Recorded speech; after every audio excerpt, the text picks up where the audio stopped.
결혼식장에서 파토난 사랑, 그리고 다시 피어난 로맨스. 안녕하세요. 저는 장미란입니다. 올해 65살이에요.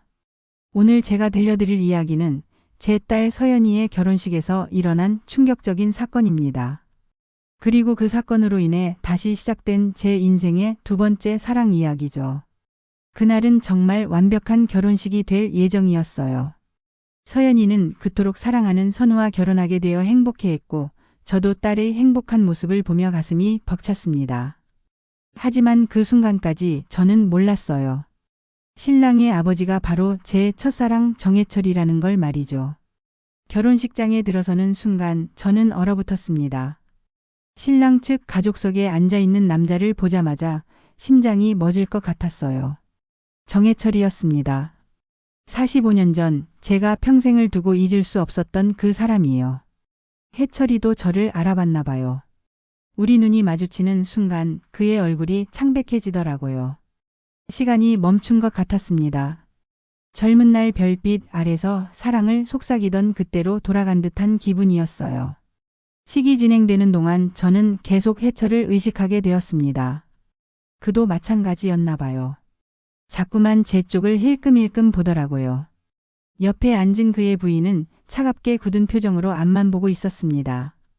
그런데 신부 입장이 끝나고 주례가 시작되려는 순간 갑자기 해철이 자리에서 벌떡 일어났어요. 그리고는 떨리는 목소리로 말했습니다. 이 결혼은 축복받을 수 없다고 말이에요. 결혼식장이 순식간에 술렁거렸습니다. 서연이는 당황해서 울음을 터뜨렸고 선우는 아버지를 향해 화를 냈어요. 저도 어찌할 바를 몰랐습니다. 해철은 모든 사람들 앞에서 고백했어요. 신부의 어머니인 저와 자신이 젊은 시절 연인이었다고, 그리고 지금도 여전히 서로를 사랑한다고 말했습니다. 그 순간 식장은 완전히 아수라장이 되었어요. 선우의 어머니는 남편을 향해 소리를 지르며 나가버렸고 서연이는 저를 원망스럽게 바라보며 물었어요. 엄마가 정말 저 아저씨를 사랑하냐고, 지금까지 저를 속였냐고 말이에요. 저는 무엇라 대답해야 할지 몰랐습니다. 사실이었거든요. 결혼해서 서연이 아버지와 살면서도 마음 한켠엔 늘 해철이 자리 잡고 있었어요. 남편이 세상을 떠난 후에도 그런 제 마음을 숨기며 살았습니다. 결국 결혼식은 파탄이 났어요. 두 아이는 서로를 사랑한다고 했지만 부모들의 과거 때문에 이 결혼은 불가능하다며 헤어지기로 했습니다. 제 마음도 너무 아팠어요. 딸의 행복을 망친 건 바로 저였으니까요. 식장을 나오는데 해철이 저에게 다가왔어요. 그는 제 손을 잡으며 말했습니다. 이제라도 함께하고 싶다고, 남은 인생을 저와 보내고 싶다고 했어요. 그 순간 저는 온몸에 전율이 흘렀습니다. 그의 손길이 닿자마자 젊은 시절의 기억이 물밀듯이 밀려왔어요. 20살 때 처음 손을 잡았던 그 떨림이 그대로 되살아나더라고요. 하지만 동시에 무서웠습니다. 딸의 결혼을 망친 상황에서 제가 행복해져도 되는 건지, 세상 사람들의 시선은 어떨지 걱정이 됐어요. 그래서 저는 해철에게 시간이 필요하다고 말했습니다. 그 후 일주일 동안 저는 잠을 제대로 이루지 못했어요. 밤마다 뒤척이며 해철 생각만 했습니다. 그 사람의 눈빛, 목소리, 향기까지도 생생하게 기억났어요. 나이가 이렇게 들었는데도 이렇게 설렐 수 있구나 싶었죠. 결국 견딜 수 없어서 해철에게 먼저 연락했어요. 떨리는 목소리로 만나자고 했습니다. 해철은 바로 대답했어요. 자신도 저를 기다리고 있었다고 하더라고요. 첫 만남은 우리가 젊은 시절 자주 갔던 공원에서였어요. 벤치에 나란히 앉아서도 한참 동안 말을 못했습니다. 서로 힐끔힐끔 쳐다보기만 했죠. 마치 첫 데이트를 하는 10대처럼요. 해철이 먼저 입을 열었어요. 그동안 얼마나 저를 그리워했는지 매일 밤 제 얼굴을 떠올렸다고 했습니다. 그 고백을 들으니 가슴이 미어질 것 같았어요. 저도 솔직하게 말했습니다. 결혼해서도 남편이 죽고 나서도 늘 해철 생각을 했다고요. 다른 남자를 만날 기회가 있었지만 마음이 가지 않았던 이유가 해철 때문이었다고 털어놨어요.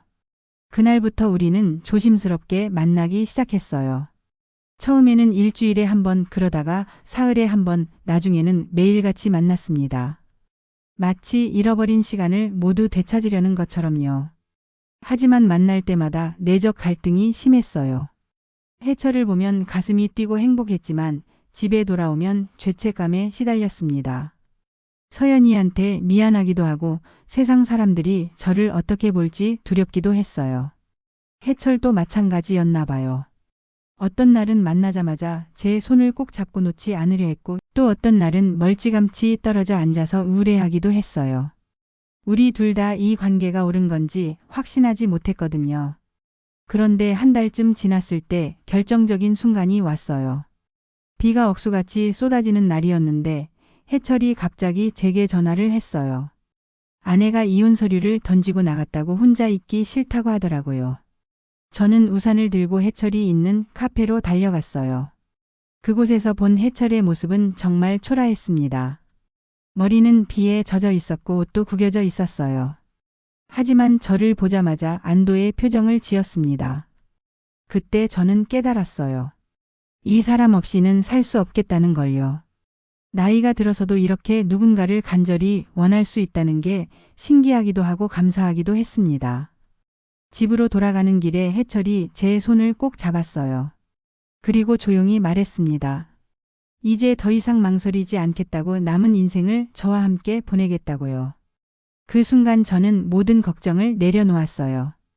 딸의 원망도 세상의 시선도 상관없다고 생각했습니다. 진정한 사랑을 만난 건데 나이 때문에 포기할 수는 없잖아요. 하지만 현실은 만만치 않았어요. 서연이는 저와 완전히 연락을 끊었고 동네 사람들은 수군거렸습니다. 해철의 아내는 이혼 소송을 제기하면서 위자료까지 요구했어요. 그래도 해철과 함께 있을 때만큼은 모든 게 괜찮았어요. 우리는 젊은 시절로 돌아간 것처럼 데이트를 했습니다. 영화도 보고 전시회도 가고 맛있는 음식도 먹으러 다녔어요. 특히 기억에 남는 건 해철이 저를 위해 준비한 깜짝 이벤트였어요. 제 생일날 해철이 저를 어디론가 데려갔는데 알고 보니 젊은 시절 우리가 처음 키스했던 장소였어요. 그곳에서 해철이 무릎을 꿇고 청혼했습니다. 60을 넘은 나이에 받는 프러포즈라니 정말 꿈만 같았어요. 그때 저는 펑펑 울었습니다. 행복해서, 그리고 그동안 참았던 모든 감정들이 터져 나와서요. 지금 해철과 저는 작은 아파트에서 함께 살고 있어요. 매일 아침 일어나면 해철이 제게 커피를 끓여줍니다. 저녁에는 함께 산책을 하고 주말에는 시장을 보러 가요. 물론 쉽지 않은 일들이 많아요. 경제적인 어려움도 있고 자식들의 냉대도 견뎌야 해요. 하지만 해철과 함께라면 모든 걸 이겨낼 수 있을 것 같습니다. 가끔 밤에 잠들기 전 해철과 이야기를 나눠요. 젊은 시절 못다 한 이야기들, 그동안 각자 살아온 이야기들요. 그럴 때면 정말 행복합니다. 이렇게 마음을 털어놓을 사람이 있다는 게요. 최근에는 서연이가 조금씩 마음을 열고 있는 것 같아요. 직접 연락하지는 않지만 친구를 통해 제 안부를 묻는다고 하더라고요. 언젠가는 저와 해철의 사랑을 이해해 주리라 믿습니다. 해철도 아들과의 관계 회복을 위해 노력하고 있어요. 처음에는 만나주지도 않았던 선우가 요즘은 가끔씩 안부 문자를 보낸다고 해요. 시간이 약이겠죠. 돌이켜보면 참 기구한 인생이었어요. 20살에 만난 첫사랑과 60이 넘어서야 다시 만나 사랑을 완성하게 될 줄 누가 알았겠어요. 하지만 지금 저는 정말 행복합니다. 나이가 들어서도 이렇게 설렐 수 있고 사랑할 수 있다는 게 신기해요. 젊었을 때와는 다른 깊이의 사랑이죠. 서로의 상처와 아픔을 다 알고도 사랑하는 거니까요. 해철과 저는 앞으로도 많은 시간이 남아있지 않다는 걸 알아요. 하지만 그래서 더욱 소중하게 하루하루를 보내고 있습니다. 매 순간이 감사하고 행복해요. 세상 사람들은 저희를 이기적이라고 할 수도 있겠죠. 하지만 저는 이렇게 생각해요. 인생은 한 번뿐이고 진정한 사랑을 만났을 때는 용기를 내야 한다고요. 비록 늦었지만 저희는 마침내 서로를 찾았습니다. 해철과 함께하는 지금이 제 인생에서 가장 행복한 시간이에요. 이런 행복을 누릴 수 있어서 정말 감사합니다.